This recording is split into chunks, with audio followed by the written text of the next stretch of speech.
आखिर कब तक ये सब चलेगा माँ? मेरी ही किस्मत खराब है। हाय मेरी बच्ची, ज़रूर जाज़म ने रुलाया है। पता नहीं कौन सी मनहूस घड़ी थी जब इसके साथ तुम्हारा रिश्ता किया। 10 साल हो गए हैं शादी को, अभी तक उसको समझ ही नहीं आई कि मेरी ज़रूरियात क्या हैं। पैसे मांग लो तो पैसे हैं नहीं, महीना एंड होने को आया है। अब मेरी ही दोस्तों को देख लो, आए दिन घूमती फिरती रहती हैं। और अभी गर्मियों की छुट्टियों में अपने बच्चों को लेके पहाड़ी इलाकों में सैरो तफरी के लिए गई हैं। एक मैं हूँ घर पे पड़ी रहती हूँ बच्चों के साथ। तुम्हारे ना बाबा का दिमाग ख़राब था जो इसके साथ तुम्हारी छोटी सी उम्र में शादी कर दी।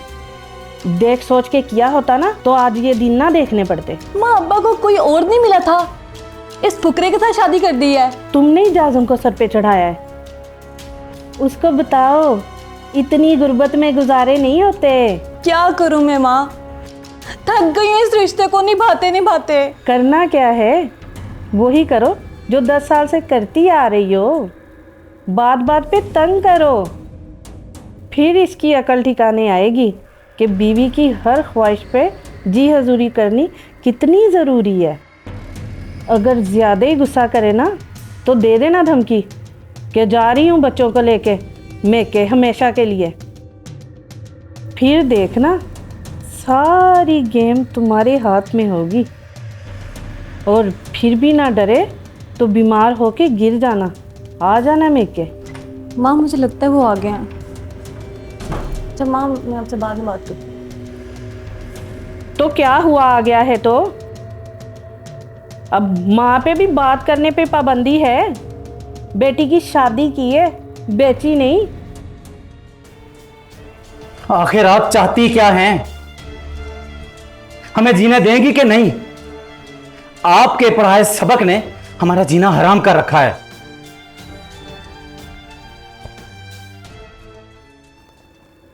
अब मज़ा आएगा जब मेरी बेटी इसका तिकनी का नाचने चाहेगी। हिम्मत कैसे हुई तुम्हारी मेरा मोबाइल पकड़ने की? शौहर हूं तुम्हारा, हर अच्छे बुरे से तुम्हें रोक सकता हूं। माँ है वो मेरे बारे में अच्छा ही सोचेगी। काश काश कि तुम्हें अच्छे और बुरे में फर्क पता तो होता। तुमसे शादी ना करती।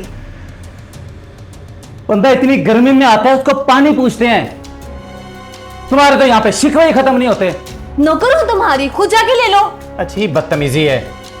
इतने सालों से तुम्हें बर्दाश्त कर रहा हूं, कहीं कहीं मेरे मुंह से कुछ सुन ना लेना। अब बर्दाश्त तो मैं तुम्हें भी बहुत कर रही हूँ। लाइफस्टाइल तो अच्छा दे नहीं सकी और जिंदगी में करोगे भी क्या? तुमने जितना मेरा जीना हराम कर रखा है ना, शुक्र करो तुम इस घर में पनाह दे रखी है। नहीं चाहिए मुझे ऐसी पनाह, हाथ जोड़ती हूँ मैं तुम्हारे आगे। ऐसी पनाह से तो कैद ही बेहतर है। ओह, तो तुम आजाद होना चाहती हो? तलाक चाहिए ना तुम्हें? तो मैं तुम्हें आजाद कर देता हूं। तलाक देता हूं मैं तुम्हें, तलाक देता हूं, तलाक देता हूं। लो, हो गए हो तुम आजाद। तुमने मुझे तलाक दे दी? हाँ, दे दी तुम्हें तलाक, कर दिया तुम्हारी ख्वाहिश को पूरा।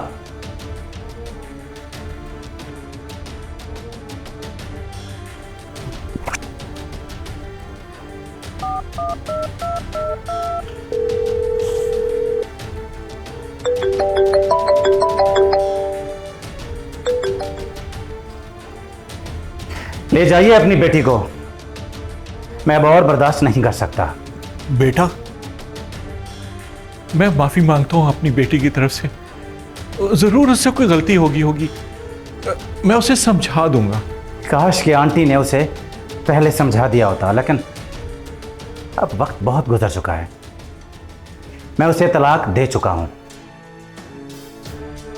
तलाक दे चुके हो? जी, आपने सही सुना। ले जाइए इसको।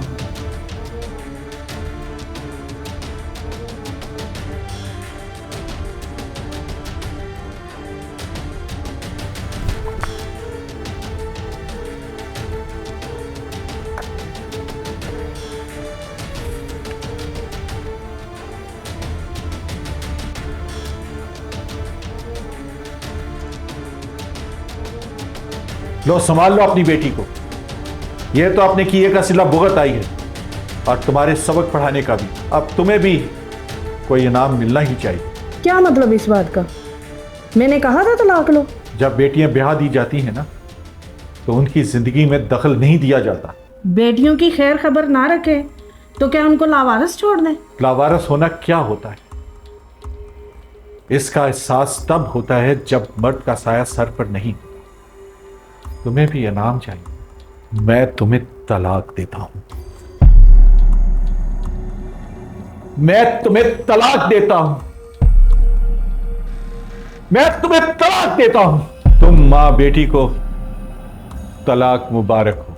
आप दोनों मिलकर अपनी इद्दत की मुद्दत पूरी करो। हाँ? बाबा, बाबा, मामा,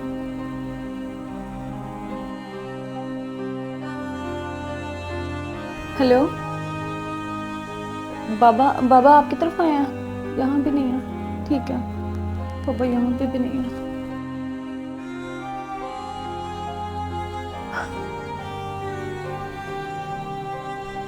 हेलो, नंबर बंद। मामा, अब्बू का कुछ पता नहीं चल रहा। सब तरफ फोन करके देख लिया है, किसी को पता ही नहीं अब्बू कहाँ पे हैं। बैठा होगा अपनी बहनों के पास, आ जाएगा जब गुस्सा उतरेगा। तुम एवं ही परेशान होती रहती हो।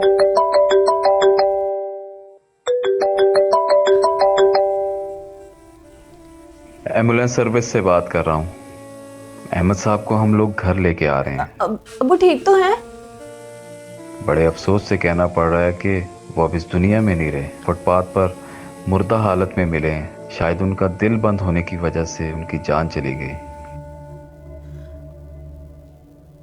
उनका दिल मैंने और अम्मी ने मिलके बंद किया है।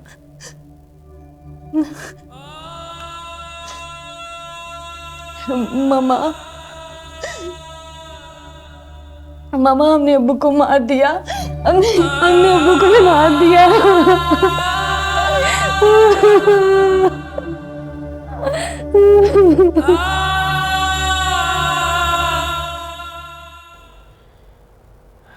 फिर रात के कुछ पैसे आए थे, राशन ही ले लेती थोड़ा। अम्मा जितने पैसे आए थे ना वो सब बिजली के बिल में चले गए हैं, तो मैं राशन कहाँ से लेकर आऊँ? हाँ, तेरे बाबा की पेंशन भी आने वाली है, कुछ राशन आ जाएगा उसका। अब इस सफ़ेद पोशी की ज़िंदगी जो गुजार रहे हैं कब तक गुजारेंगे? ददियाल वाले भी अब जो है हमसे नहीं मिलते, क्योंकि उनको लगता है कि उनके भाई को हमने मारा है। मारा तो उन्होंने है, सारी जिंदगी उनको खिलाते रहे। जब हमारी बारी आई तो रिश्ते नाते तोड़ के चले गए। मम्मा इतना कुछ हो गया, आप आज तक नहीं बदली। अगर अब्बा ने आपको पहले ही तलाक दे दी होती तो आज मुझे तलाक ना होती। तू तो है ही ना शुक्री, खाने के लिए सब कुछ है, सर पे छत है, और क्या चाहिए तुझे? लेकिन अब सुकून नहीं है। बाबा का चेहरा हर टाइम मेरी आंखों के आगे घूमता रहता है, शौहर की याद आती है। वो बुरा नहीं था, आपकी तरबियत बुरी थी। काश कि मैंने आपकी एक बात भी ना मानी होती। हाँ तो नहीं सुननी थी ना, मैं ही बुरी थी, तेरे बाप के लिए भी और तेरे लिए भी। आप ही बताएं, क्या हमें हर बात माँ से शेयर करनी चाहिए? अपना घर खराब करना चाहिए? कमेंट बॉक्स में ज़रूर बताइएगा।